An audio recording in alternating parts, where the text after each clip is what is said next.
Very nice to meet all of you, and really thrilled to be here and to talk more about my own path out of the corporate world into trying to work with the developing world. And it's a bit ironic because they asked me to speak about corporate social responsibility, and in a certain sense what I did is I left a corporation in order to devote my life towards social responsibility. Now what I'm trying to do is help to bridge that chasm and get a lot more executives and a lot more companies involved in working to make life better for children throughout the developing world. What I want to talk about today, my topic is a passion to change the world through the power of education. My name is John Wood, and I'm the founder and CEO of a group called Room to Read, a San Francisco-based NGO that is trying to do whatever we can to help as many children throughout the developing world. The core belief of Room to Read can be summed up in 6 key words. World change starts with educated children. If you think about the state of the world today and how depressing it can be and how messed up it can seem, a lot of times I wonder, why have we not gotten back to the basics of trying to make sure that every child throughout the world, no matter how poor their country, no matter how poor their parents, no matter how poor their government, why can we not give every child access to schools, books, libraries, and teachers from a young age? I think much of what's happening in the world today in terms of aid is just basically putting Band-Aids on existing problems. And I think education is the great equalizer. Education brings opportunity to children who would not otherwise have it. Each of us probably can close our eyes right now and visualize a parent, a grandparent, a great-grandparent who may have been the first person from your family to get a complete education, be it high school or college, and to have moved your family and all subsequent generations of your family from perhaps poverty to the middle class or perhaps the upper class. And what we want to do is reach out to these kids in the developing world, because there are literally 800 million people in the developing world who lack basic literacy. 800 million people who cannot read or write their name. Chairman Mao once said that one death is a tragedy and 1 million deaths is a statistic. And there are times I'm overwhelmed by that statistic of 800 million people. What I try to do is close my eyes and think about that girl I met in Nepal who was on a scholarship through Room to Read, or the village that we worked with in the Mekong Delta of Vietnam to open a new school. Our ambitions for Room to Read are very, very big. We want to help at least 10 million children to gain the lifelong gift of education. It's a very ambitious goal. I think we're going to be able to do it. Now, again, even if we do that, there's still 790 million other people in the developing world who don't have literacy. So we have a lot of work to do, and I hope that many of you who are thinking about what comes next in your own life will adopt this cause as your own, because we can make a huge change in the world if we try to get more kids in school and gaining the lifelong gift of education. I want to talk first about how Room to Read got started. Many of you may be on your own personal journey to try to figure out what comes next for you. I went through that for a number of years. In my case, I was working at Microsoft from 1991 to 1999. And it was a very fast-paced life, very hectic. I was running significant parts of our international business. I was director of marketing for Microsoft Australia, based out of Sydney, which, as far as boondoggles go, is a pretty good corporate boondoggle to get living in Sydney. And somebody from HR was kind enough to do the research and give me a 20% cost of living adjustment for a hardship allowance for living in Sydney. The only real hardship, though, was the long hours. And one day my friend Ben said to me, we have to go check out this slideshow that an adventure travel company is doing on Nepal, the Annapurna Circuit. And this picture here is a shot of some of the mountains that you can circumnavigate in Nepal. And I visualized going out to these mountains and escaping from work for a while. This is an 18-day trek. And I'd never been to Nepal, but I'd visualized going there. And for me, the goal was to hit this place called the Throng Law Pass. It was a 10-day walk uphill to an 18,000-foot pass.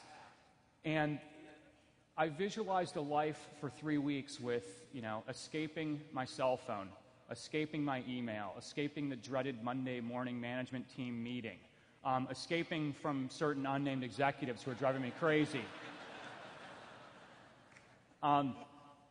There was a rumor that if you went high enough into the Himalayas, you could not hear Steve Ballmer yelling at you.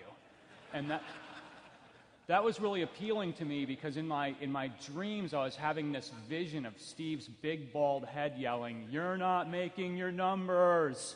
You're not making your numbers in Vietnam." And we thought about, wow, wouldn't it be great to just kind of get out for a while and escape from all this? Nepal is a beautiful country. It is one of the world's poorest countries. It is, has adults living on $1 a day and it has 70% illiteracy rate. So as much as it's a beautiful place, it's also a country that has significant problems. In this case, when I was in Nepal, I talked to some people who were Nepali citizens, and I said, why is your illiteracy rate so high? And they explained that the parents and the government were too poor to afford education, universal education. The elite got educated, but the broad middle class and the masses did not get educated. And I said, but if you don't have educated citizens, how will you ever not be poor? And that seemed like a very cruel catch-22 to be in for a country, but it also seemed like a cruel situation for a 3 or 4 or 5-year-old child to be in, to literally have a child who's lost the lottery of life. If you're born in Ottawa or you're born in Vancouver, you get to go to school and get an education. If you're born in rural Nepal, the nearest school may be a 4-hour walk away, and you don't get to go to school. So I didn't think so much that I was going to go to Nepal and do anything that was more special than just kind of escaping from work. But what happened to me is a 2 days walk along the trek, I met a school headmaster and a guy called the district resource person for that province, and they invited me to come see their school. And I was really excited because I wanted to see, well, what is, the situation like for kids in Nepal and for people in Nepal. So when they invited me to come see this school, we had to cross this rather scary series of rickety bridges to get to this school. And this bridge in particular, the biggest problem we had was that there was actually a donkey train coming over it as we were halfway across. And I don't know if you know much about donkeys, but they don't actually have a reverse gear. And if I was scared in this bridge, the donkeys were even more scared. So it was kind of tested my ability to run backwards pretty quickly. On the other side of this bridge was a school that ended up, for me, changing my life.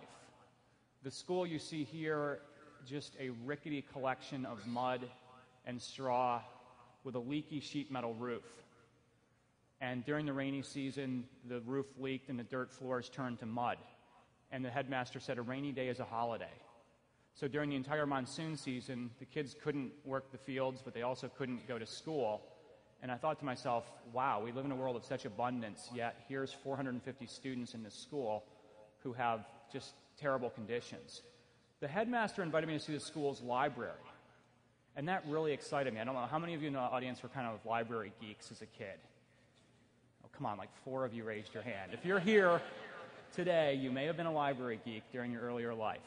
I know I was.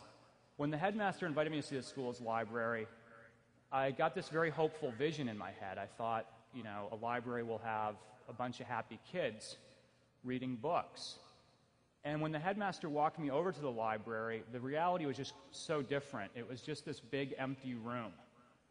A library could have existed in this room, but it did not have shelves, it did not have desks or chairs, and most importantly, it did not have books.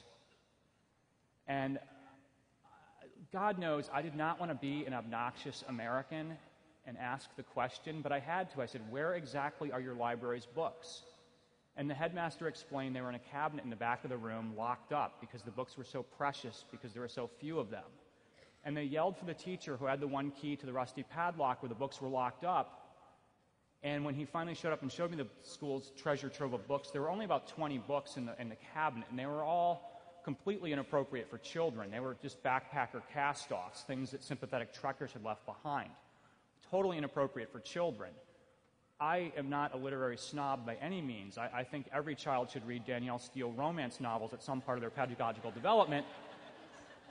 But certainly seeing these 450 eager young learners and, Gunter Grass novels and Umberto Eco novels that obviously truckers had gotten frustrated with, the Tin Drum by page 20 and then decided to donate it to this school so the kids could enjoy it, I thought, what can I do to help?